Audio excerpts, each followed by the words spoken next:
নমস্কার student, general সায়েন্সের আরেকটি গুরুত্বপূর্ণ পর্বে তোমাদের স্বাগত। পরীক্ষার সাফল্য পেতে আজকের তথ্যগুলো খুবই গুরুত্বপূর্ণ, তাই ভিডিওটা শেষ পর্যন্ত দেখো। তো চলো শুরু করা যাক।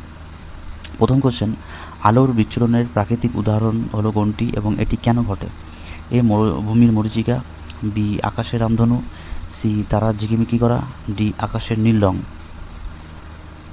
এর মধ্যে সঠিক উত্তর হলো বি আকাশের রামধনু।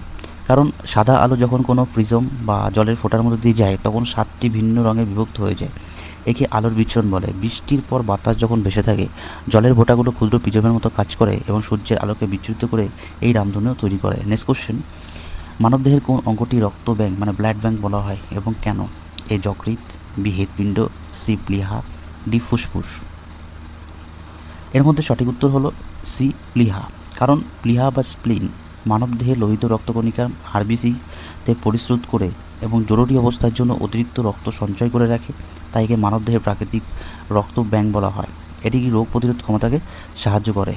নেক্সট কোশ্চেন, কোন সূত্রটি বলে যে স্থির তাপমাত্রায় কোনো গ্যাসের আয়তন বা তার চাপের সাথে ব্যস্তনে পরিবর্তিত হয়?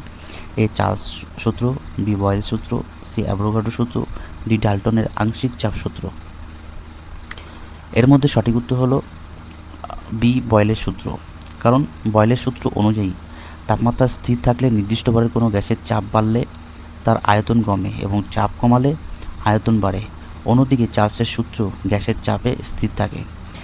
নেক্সট কোশ্চেন, নিচের কোন মৌলটি কুইক সিলভার বলা হয় এবং এর অন্যান্য বৈশিষ্ট্য কী?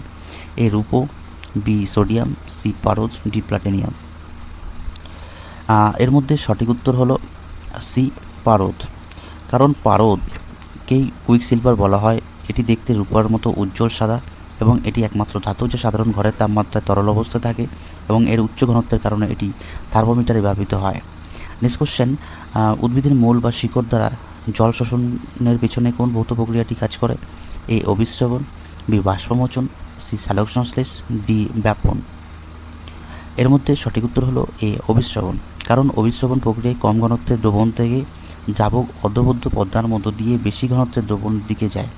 মাটি জলের ঘনত্ব মূলরমের ভেতরে কোষ রসের ঘনত্বের চেয়ে কম হওয়ায় জল অভিস্রবণ প্রক্রিয়ায় উদ্ভিদের শিকড়ে প্রবেশ করে। এই ছিল 5টি ইম্পর্টেন্ট জেনারেল সায়েন্স কোশ্চেন। ভিডিওটা ভালো লাগলে শেয়ার ও সাবস্ক্রাইব করতে ভুলো না। নতুন নতুন জেনারেল সায়েন্সের ক্লাস পেতে আমাদের সঙ্গে থাকুন। ধন্যবাদ।